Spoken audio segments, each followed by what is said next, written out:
जय श्री राम मित्रों। Dictation start. संक्षेप में मामले के तथ्य यह है कि प्रस्तुत याचिका मध्यस्थम अधिकरण द्वारा प्रत्यर्थी के पक्ष में पारित तारीख 10 जून 1994 के मध्यस्थम पंचाट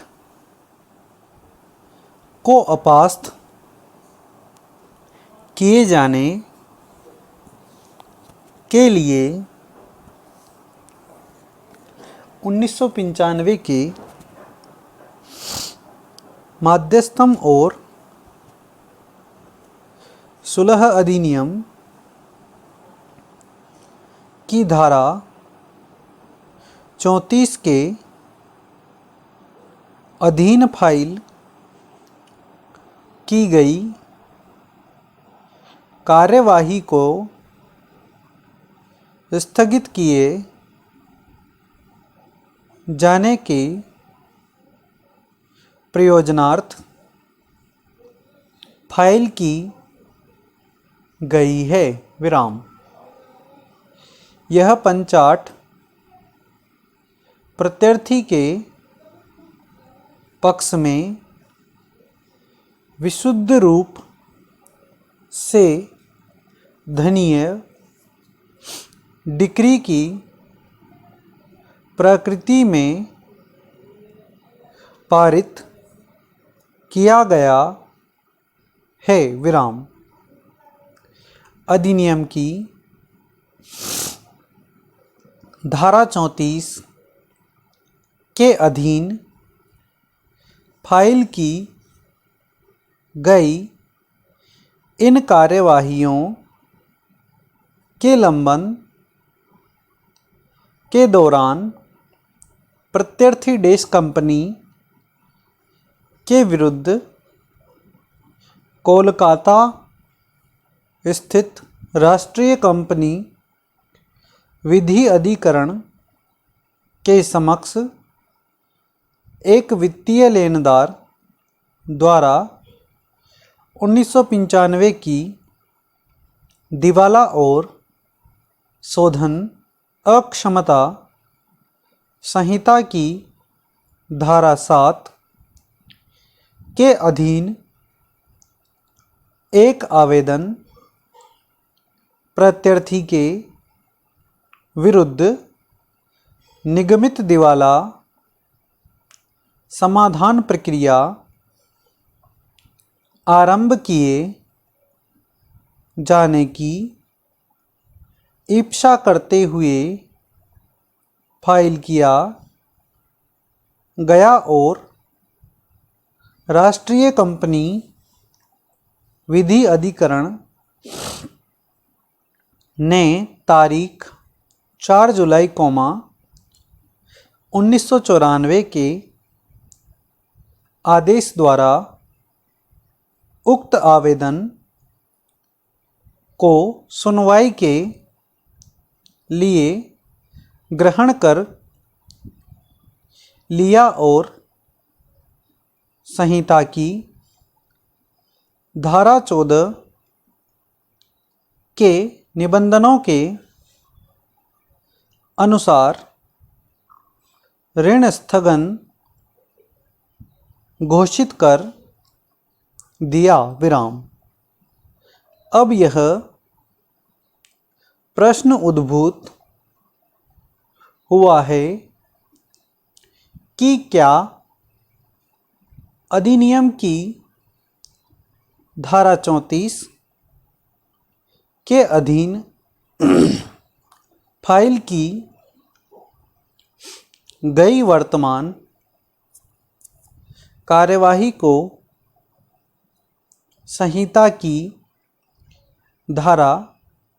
14 कोष्टक 1 कोष्टक के अधीन स्थगित कर दिया जाना चाहिए विराम फेर अ चेंज। इसलिए निम्नलिखित कारणोंवश न्यायालय इस निष्कर्ष पर पहुंचता है कि वर्तमान कार्यवाही धारा 14 कोष्टक 1 कोष्टक के अवरोध द्वारा बाधित नहीं होगी, अर्थात कोष्टक कार्यवाहियों का आशय समस्त कार्यवाहियों से नहीं होता, कोष्टक संहिता की धारा 14 कोष्टक 1 कोष्टक के अधीन ऋण स्थगन निगमित देनदार की आस्तियों के विरुद्ध ऋण वसूली कार्रवाई को प्रतिषिद्ध किए जाने के लिए आशयित है, कोष्टक मध्यस्थम अधिनियम की धारा 34 के अधीन कार्रवाइयों का जारी रहना, जो निगमित देनदार की आस्तियों को नुकसान पहुंचाने वाली, न्यून या विलुप्त करने वाली या विपरीत रूप से प्रभावित करने वाली नहीं हैं, संहिता की धारा 14 कोष्टक 1 कोष्टक के अधीन प्रतिषिद्ध है नहीं है, कोष्टक शब्द सम्मिलित शब्द कार्यवाहियों की परिधि को स्पष्ट करने वाला है, विराम। धारा 34 के अधीन कार्यवाहियाँ किसी पंचाट के निष्पादन के पूर्व की कार्यवाहियाँ होती हैं, विराम। केवल धारा 34 के अधीन फाइल किए गए आक्षेपों के विनिर्धारण के पश्चात ही कोई भी पक्ष पंचाट को निष्पादित किए जाने की कार्यवाही कर सकता है,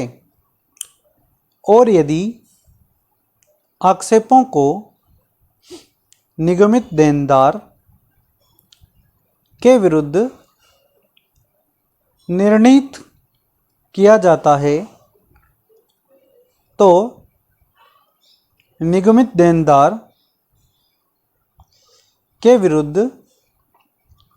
उसका प्रवर्तन निश्चित रूप से धारा 14 कोष्टक 1 कोष्टक के अधीन ऋण स्थगन द्वारा आच्छादित होगा, विराम। आक्षेप का जो दूसरा भाग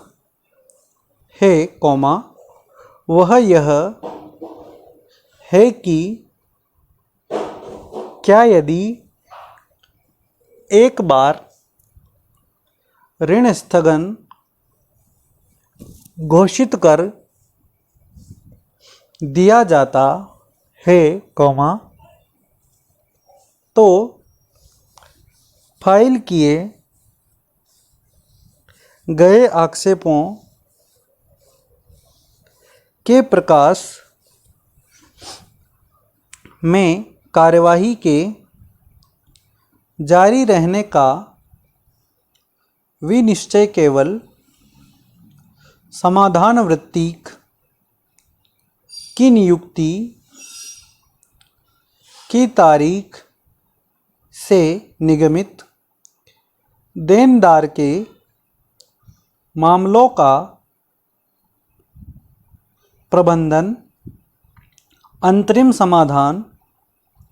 वृत्तिक में निहित हो जाता है और इसलिए इस मामले की विलक्षण परिस्थितियों को देखते हुए जहां आक्षेपक द्वारा खंडन दावा फाइल किया गया, स्टॉप। धन्यवाद।